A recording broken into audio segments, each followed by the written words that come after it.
আসসালামু আলাইকুম। দেশ বিদেশ টিভি থেকে হুসেন বলছি। আমার চ্যানেলে সবাইকে স্বাগত। টিউলিপ সিদ্দিক ব্রিটেনের একজন এমপি, বাঙালি এমপি। তিনি মন্ত্রীও ছিলেন, স্বেচ্ছায় পদত্যাগ করেছেন। তিনি শেখ হাসিনার বোনের মেয়ে, শেখ রেহানার মেয়ে।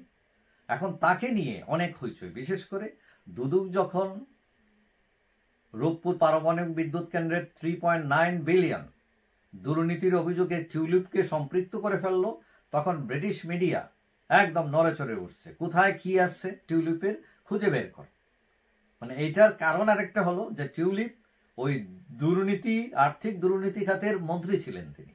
এখন আর্থিক দুর্নীতি খাতের মন্ত্রী যে তার বিরুদ্ধে দুর্নীতির অভিযোগ উঠলে মানে এটা তো একদম সোনার সোহাগা। পত্রিকাগুলো পাইছে আর লিখতেছে, কোনো সময় সত্য, কোনো সময় মিথ্যা বানায়া বোনায়া লিখতেছে।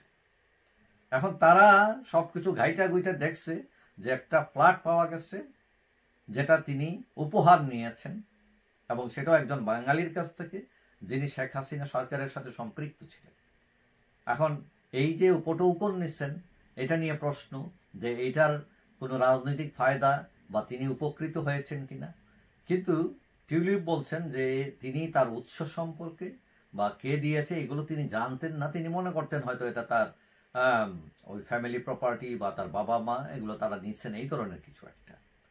এখন এটা নিয়ে একটা সন্দেহ আছে যে 11-12 কোটি টাকার এত বড় একটা সম্পদ গিফট নিলেন, উৎস জানেন না, কে দিল বুঝেন নাই।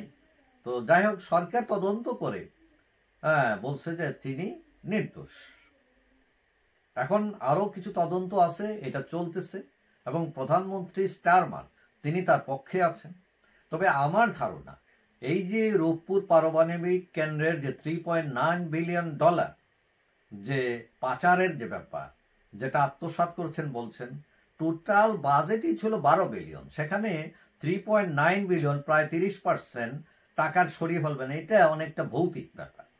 এবং এত বড় একটা অ্যামাউন্ট আপনি কোথায় নিয়ে যাবে, মানে এটা তো একটা বিরাট ব্যাপার। এবং এই যে ব্রিটেনের রাজনীতি অনেক স্বচ্ছ। আমার ধারণা এইগুলো হচ্ছে একটা প্রপাগান্ডা। মানে শেখ হাসিনা তার আত্মীয়, এইটাই সমাধান। শেখ হাসিনারা পাইছে, এখন এরও দরুম, মানে এইটা হইতে পারে। এবং কেউ কেউ এটা থেকে মানে মানে এটা ব্যবহার করে রাজনীতি করতে পারে। তবে তিনি একদম ভাজা মাছ উল্টে খেতে পারেন না টিউলিপ, এইটাও আমি মনে করি না। কারণ দীর্ঘদিন শেখ হাসিনা ক্ষমতায় ছিলেন, এবং এই ক্ষমতায় থাকার কারণে অনেকে অনেক সুবিধা নিতে চায়। এবং আপনারা জানেন এই লন্ডন বিরাট একটা বাঙালি কমিউনিটি আছে এখানে। এবং আমি যতটুকু জানি আমাদের বাঙালির যে স্বভাব, যে ওই ব্যবসা বাণিজ্য এইটা সেটাই, ওই যে তদবির এগুলো এসে হয়তো তাকে বলছেন, হয়তো তিনি হয়তো ঠিক আছে কাজটা আমি করে দিতেছি, বা আমার খালাকে বলে দিতেছি, হয়তো উনি সরলভাবে বলছে, বিনিময়ে হয়তো বড় একটা কাজ পাইছে। এবং এটা তো আচ্ছা ঠিক আছে ভাগ্নি, টিউলিপ তোমারে আমি এটা দিলাম গিফট।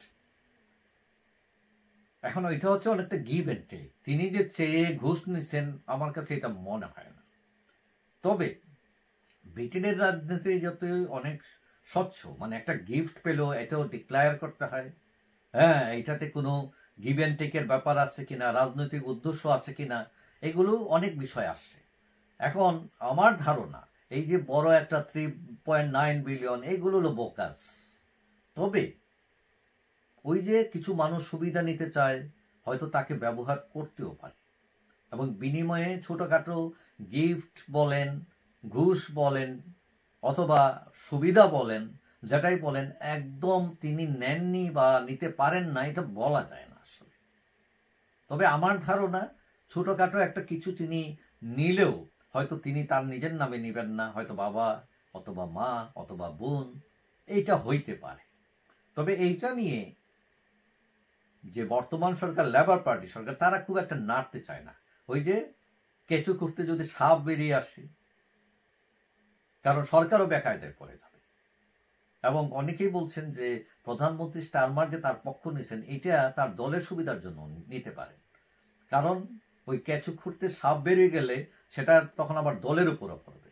যেমন আমরা জানি যে ওই দলের জন্য অনেক সময় বড় বড় ফান্ড কালেকশন করা হয়। এখন টিউলিপ ফান্ড কালেকশন যদি করে থাকেন, জানি না করেছেন কিনা, তাইলে তখন কথা আসবে যে তুমি কোথায় থেকে এত টাকা পাইলেন, কে দিল, এটা সাদা মানি না কালো মানি, বিভিন্ন বিষয়ে এসে যাবে। তো এখন টিউলিপ দোষী বা নির্দোষ কোনোটাই বলা যাচ্ছে না। তবে আমাদের যে কমিউনিটি আছে, বাঙালি কমিউনিটি, এরা হচ্ছে ওই যে তদবির করা, অফার, গিফট, হ্যাঁ, বিভিন্ন ধরনের হাতছানি দিতে পারে। এখন তিনি নিজেকে কতটুকু সংযুক্ত করতে পেরেছেন এটা একমাত্র তদন্ত করলেই বোঝা যাবে। তবে ওই বাংলাদেশে তার কোনো প্রপার্টি নেই, এটা লেবার পার্টি থেকে ডিক্লেয়ার করা হয়েছে। এবং দেখা যায় ওই গাজীপুরে একটা যে বাগান বাড়ি পাওয়া গেছে, টিউলিপের নাম নিয়ে এই বাগান বাড়ি, কিন্তু দেখা যায় কাগজপত্রে এগুলো টিউলিপের কোনো নাম নেই, দেখা যায় এটা তার বাবার প্রপার্টি। তো সুতরাং ওই সব কিছুকে তিলকে তাল বানানো আমাদের দেশের একটা রেওয়াজ আছে। আর যেহেতু টিউলিপ তিনি একটা বড় পদে আছেন, তো একে একটু ধৈর্য নামাইতে পারলে যেমন অনেকে আনন্দ পায়। তবে আমার ধারণা যে ওই যে বড় যেসব প্রজেক্টের কথা বলা হচ্ছে, 3.9 বিলিয়ন রূপপুর পারমাণবিক কেন্দ্রের থেকে টাকা সরাই ফেলছেন ইত্যাদি, এইগুলো বোগাস, মানে এগুলো আসলে সত্য হইতে পারে না। তবে ছোটখাটো সমস্যা যে একদম পাবে না এটা বলা যায় না। যাই হোক, সবাই ভালো থাকবেন, আশা করি দেখা হবে অন্য কোনো ভিডিওতে ইনশাআল্লাহ। আল্লাহ হাফেজ।